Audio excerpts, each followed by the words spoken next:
memori. Memori atau bisa disebut juga ingatan. Ini dapat menerima dan menyimpan berbagai pengalaman yang dilakukan oleh seseorang di masa lalu. Ini dapat berupa berbagai hal seperti fakta, peristiwa, emosi, dan keterampilan. Memori atau ingatan dipengaruhi oleh pertama, memerhatikan sesuatu. Semakin kita memerhatikan sesuatu, semakin baik informasi yang bisa didapatkan dan diingat. Contohnya, ketika kita belajar dengan fokus dan terhindar dari gangguan, itu akan membuat kita lebih mudah diingat. Yang kedua, mencatat informasi. Informasi yang dicatat dengan baik lebih mudah untuk dipahami dan diingat.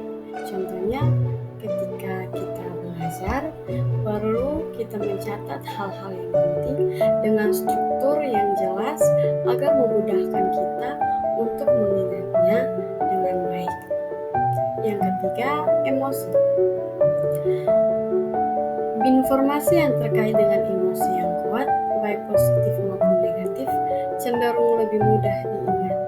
Contohnya, momen ketika kita dipermalukan atau membahagiakan di masa lalu cenderung lebih mudah diingat dibandingkan kejadian biasa. Yang keempat adalah keadaan fisik dan mental. Keadaan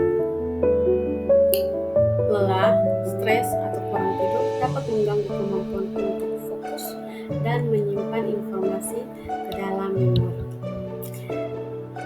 Yang kelima, strategi belajar. Menggunakan strategi belajar efektif dapat memperkuat memori dan meningkatkan daya ingat belajar. Contohnya, menerapkan metode belajar atau mengait memori untuk menghafal rumus-rumus. Yang keenam, pola hidup sehat.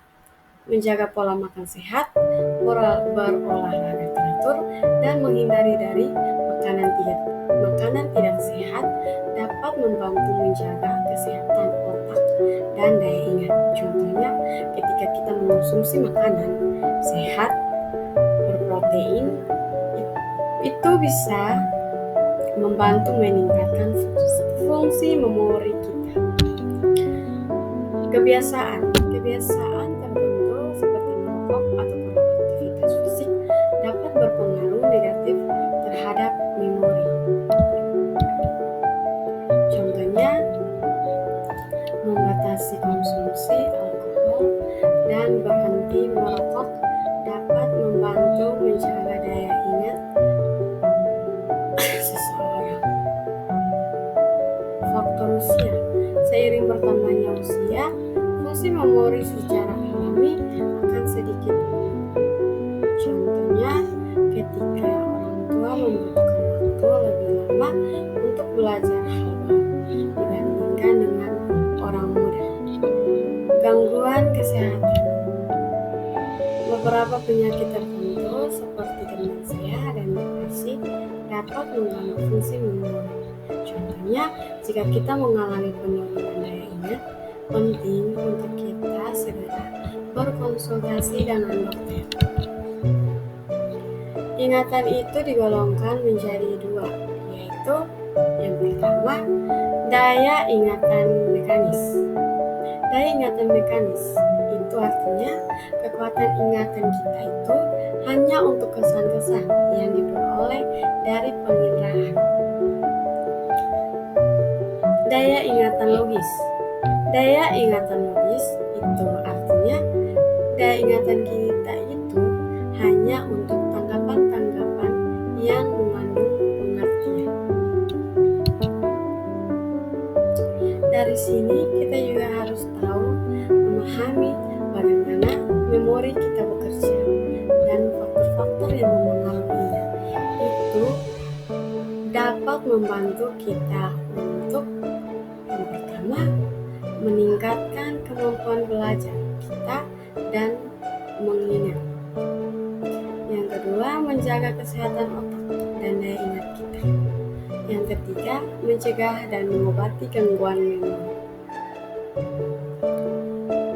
Memori juga memungkinkan kita untuk belajar dan menyimpan informasi baru, mengingat pengalaman dan pengetahuan masa lalu, membuat keputusan berdasarkan pengalaman, merencanakan masa depan, memahami diri sendiri dan orang lain.